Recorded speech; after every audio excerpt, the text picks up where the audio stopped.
प्यारे बच्चों, अब तक आप लोगों ने वास्तविक संख्याओं में प्राकृतिक संख्याएं, पूर्ण संख्याएं, पूर्णांकों के साथ साथ भिन्नों के बारे में विधिवत अध्ययन कर लिया है।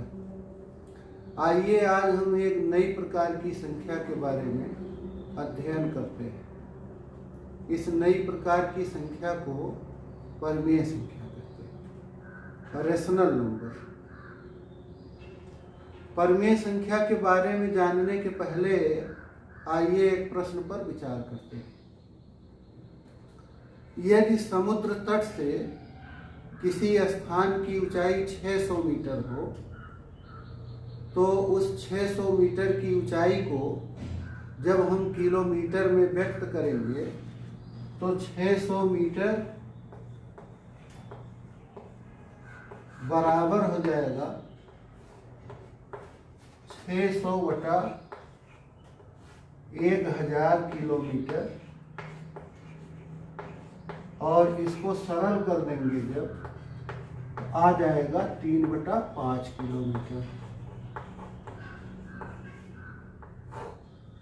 अच्छा, ये बताओ कि उसी समुद्र तट से अगर हम 600 मीटर की गहराई में चलें तब गहराई वाले इस दूरी को किस प्रकार व्यक्त करेंगे?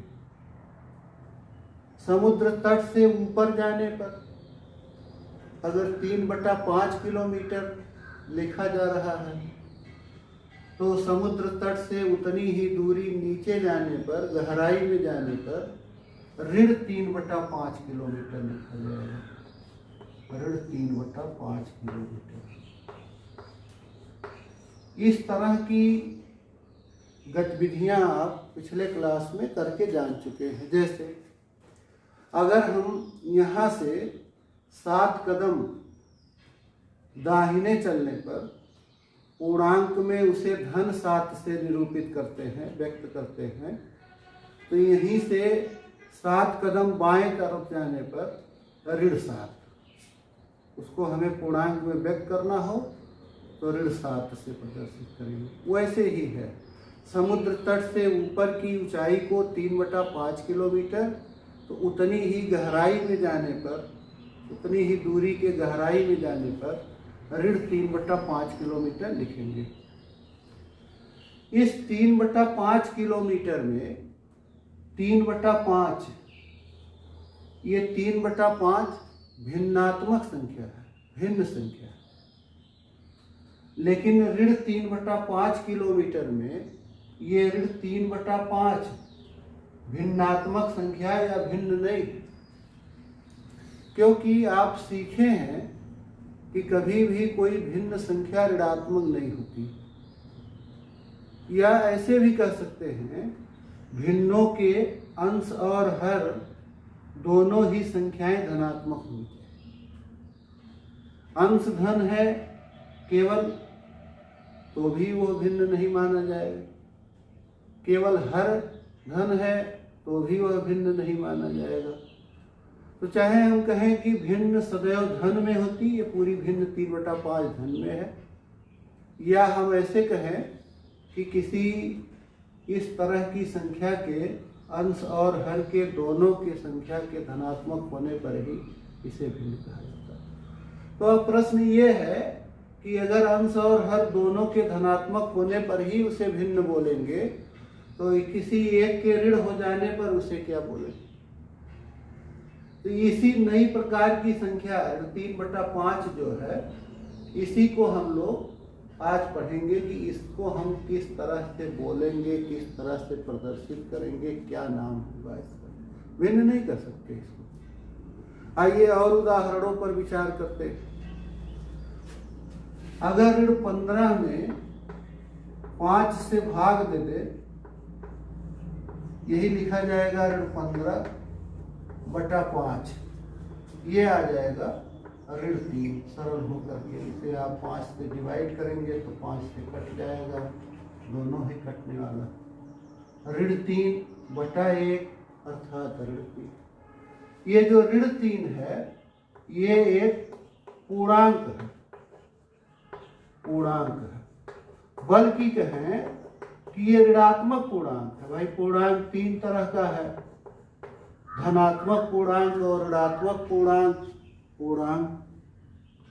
जैसे शून्य के दाहिने ओर संख्या रेखा पर जितनी संख्याएं लिखी जाती वो धनात्मक पूर्णांक होते हैं, शून्य के बाईं ओर लिखे जाते हैं वो ऋणात्मक पूर्णांक होते हैं।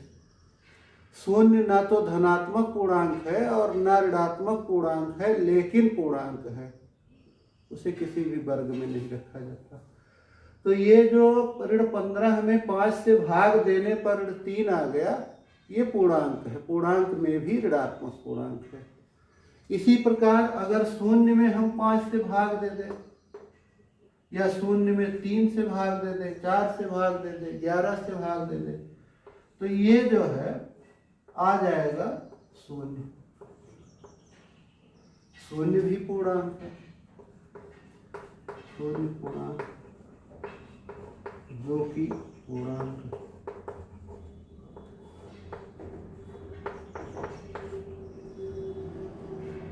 अगर हम ऋण 12 में 5 से भाग दे दें तो ये लिखा जाएगा ऋण 12/5।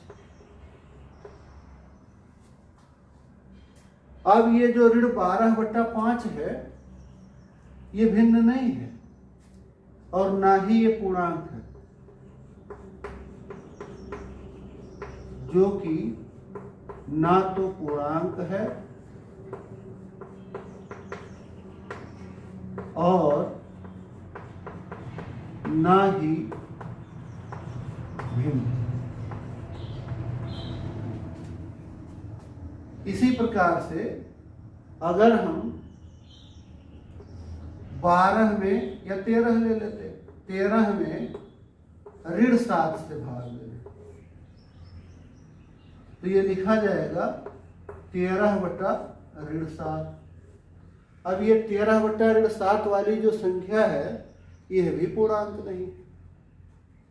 इस प्रकार प्राप्त भागफल पुनः पूर्णांक नहीं, साथ ही साथ भिन्न भी नहीं, जो कि ना तो पूर्णांक है ना ही भिन्न है, जो कि ना तो पूर्णांक है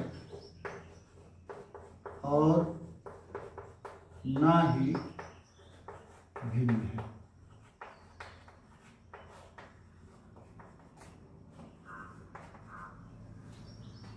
तो ये जो संख्याएं होती हैं, जैसे पहले बताया गया ऋण 3/5, ऋण 12/5, ऋण 13/7, 13/7, ये जो नई प्रकार की संख्याएं हैं जो ना तो पूर्णांक हैं ना ही भिन्न हैं, ये ही परिमेय संख्याएं कही जाती हैं। ये परिमेय संख्याएं,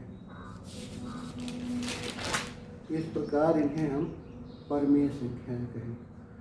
परिमेय संख्या को अंग्रेजी में रेशनल नंबर कहते हैं। रेशनल नंबर,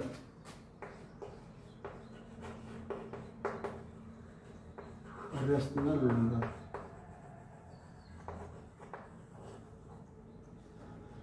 रेशनल रेशियो से बना है, रेशियो से। रेशियो का अर्थ होता है अनुपात, ये रेशनल बना है रेशियो से। रेशियो का अर्थ होता है अनुपात। जैसे 3/5 में 3 और 5 दोनों प्राकृतिक संख्याएं हैं। इस 3/5 को 3:5 लिख सकते हैं, 3:5।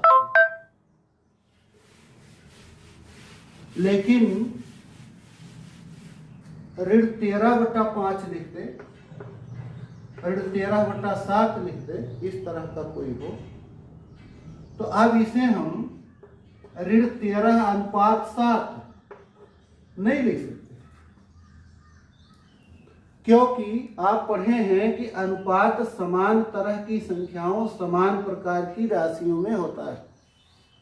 अनुपात वाले चैप्टर में आपने पढ़ा होगा कि यदि एक राशि को रुपया में, एक को पैसा में लिख करके कहा जाए इनके बीच अनुपात निकालो, तो अनुपात नहीं ज्ञात हो पाता जब तक कि दोनों को रुपया रुपया या दोनों को पैसा पैसा में न बदल दे।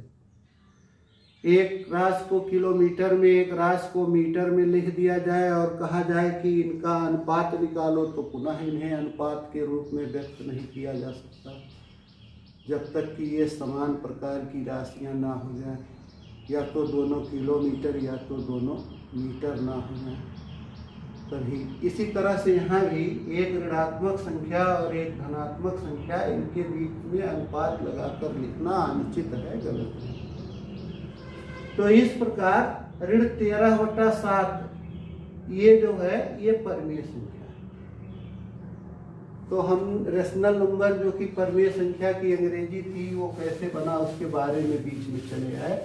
अन्यथा अब आप समझ गए होंगे कि ऐसी संख्याएं जो भिन्न की तरह तो दिखती हैं लेकिन भिन्न नहीं है, उन्हें हम परिमेय संख्याओं का नाम देते हैं। ऐसा नहीं है कि भिन्नें जो होंगी वो परिमेय संख्याएं नहीं होंगी, वह भी होती। सभी भिन्नें परिमेय संख्याएं होती हैं, परंतु सभी परिमेय संख्याएं भिन्न नहीं होती। जैसे ये 3/5, 4/7, 8/9 ये सब भिन्न है, धनात्मक है, सबके अंश और हर दोनों ही धन है, ये भिन्न है, लेकिन साथ ही साथ ये परिमेय संख्या है। अभी इनको हम पुनः स्पष्ट करते हैं। तो इस प्रकार परिमेय संख्या के बारे में आपने पढ़ा, अब उसको कैसे परिभाषित करें, परिमेय संख्या की परिभाषा। तो इसकी परिभाषा हो जाएगी परिमेय संख्या।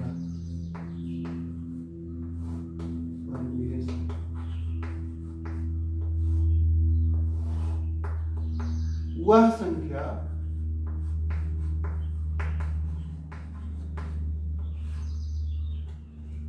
संख्या जिसे P/Q के रूप में लिख सके,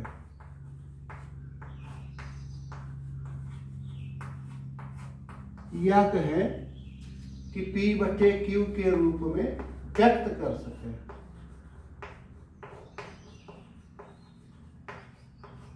जहां P और Q दोनों ही पूर्णांक हैं,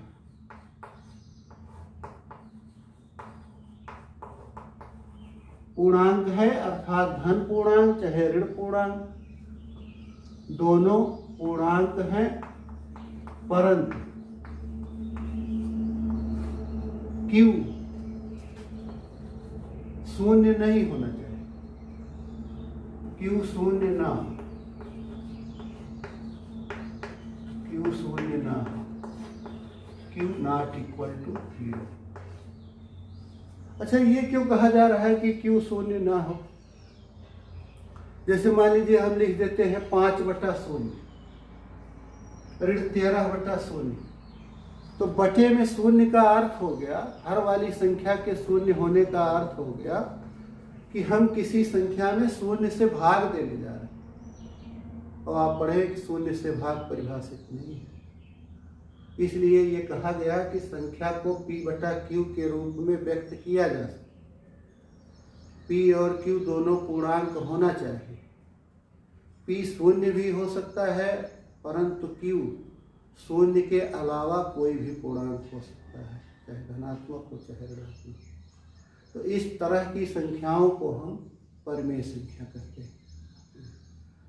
किसी संख्या में शून्य से भाग परिभाषित नहीं है, हालांकि जब आप उच्च कक्षाओं में जाएंगे तो आपको बताया जाएगा कि जब हम किसी संख्या में शून्य से भाग देते हैं तो भागफल अनंत आता है, इनफाइनाइट, इस तरह से परिभाषित करते हैं।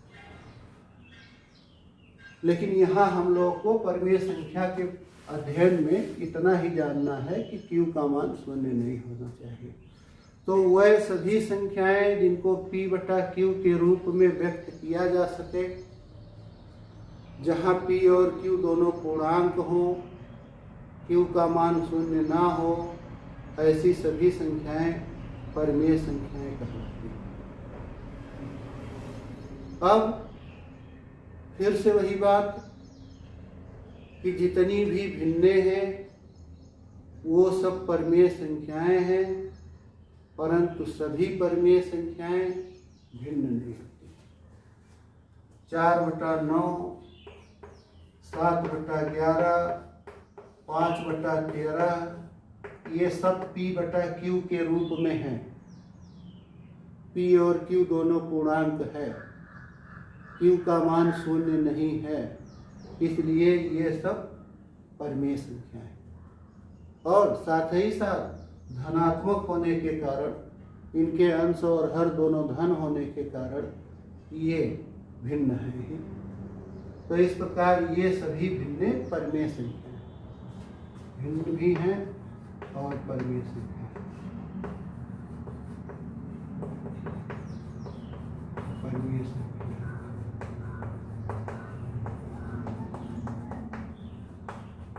लेकिन अब मान लीजिए हम लिख दें कि ऋण 3/5, 4/13, 20/27, ये सभी संख्याएं परमेय संख्याएं हैं, क्योंकि पुनः P Q ये पूर्णांक है। साथ ही साथ किसी में भी आप देख रहे हैं Q का मान शून्य नहीं है, तो ये सभी परमेय संख्याएं हैं, परंतु भिन्न नहीं है। ये सब परमेय संख्याएं हैं, परमेय संख्या।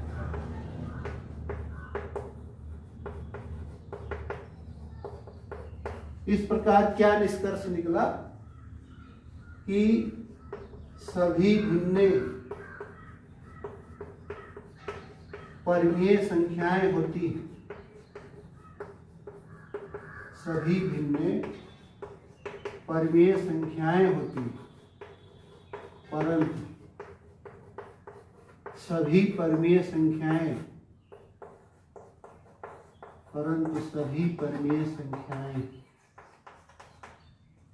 भिन्न नहीं होती।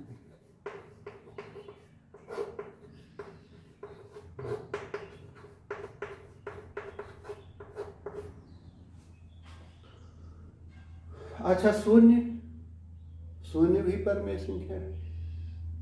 क्यों? क्योंकि हम शून्य को 0/1 लिख दें, हो गया P बटा Q के रूप में। P और Q दोनों पूर्णांक हो गया, Q का मान शून्य नहीं, P शून्य हो सकता, तो 0/1 में P शून्य है लेकिन Q शून्य नहीं।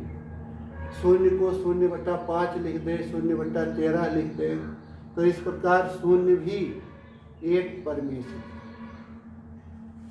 अब मान लीजिए कि ऋण 2/9 ये है,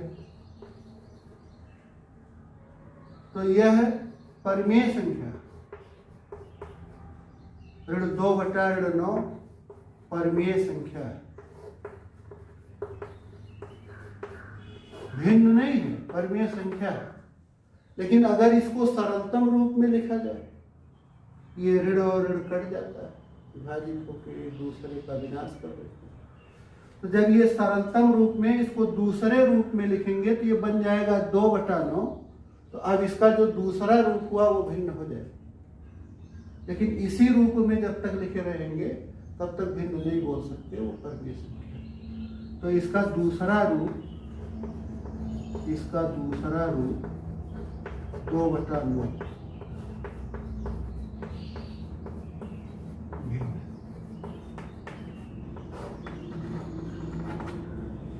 तो ये परमेय संख्याओं के विषय में आप लोगों ने जाना, उनके बारे में आज आपको जानकारी प्राप्त हुई। अब देखिए पूर्णांक और परमेय संख्याओं में देख लेते हैं क्या संबंध है। पूर्णांक और परमेय संख्या,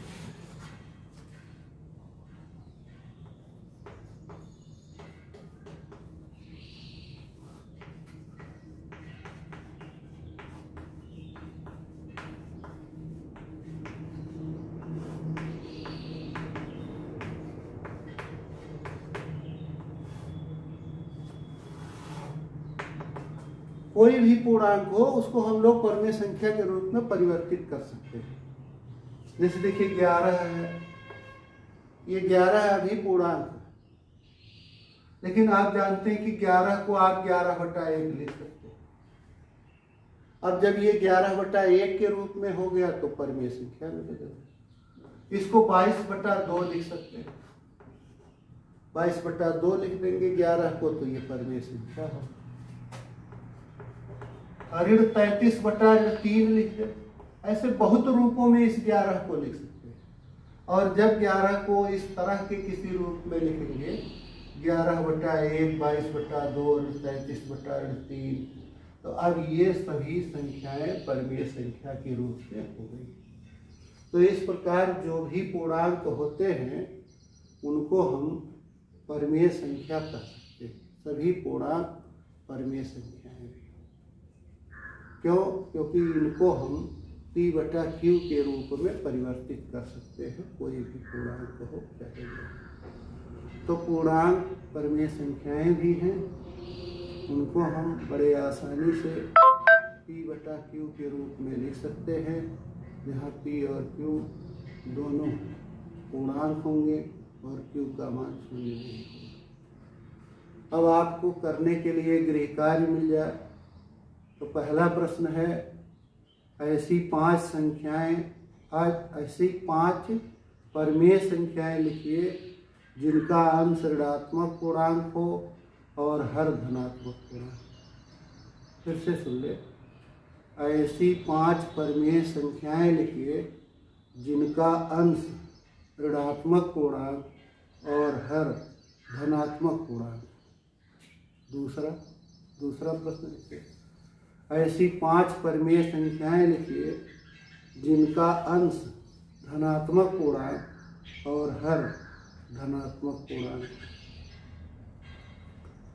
तीसरा प्रश्न है, निम्नांकित पूर्णांकों को परमेय संख्याओं के रूप में लिखिए जिनका हर एक। ऐसी परमेय संख्याओं के रूप में लिखिए जिनका हर एक 7, 11, 5, 13, 32, 17, इन सब को ऐसी परमेय संख्याओं के रूप में लिखना है जिनका हर एक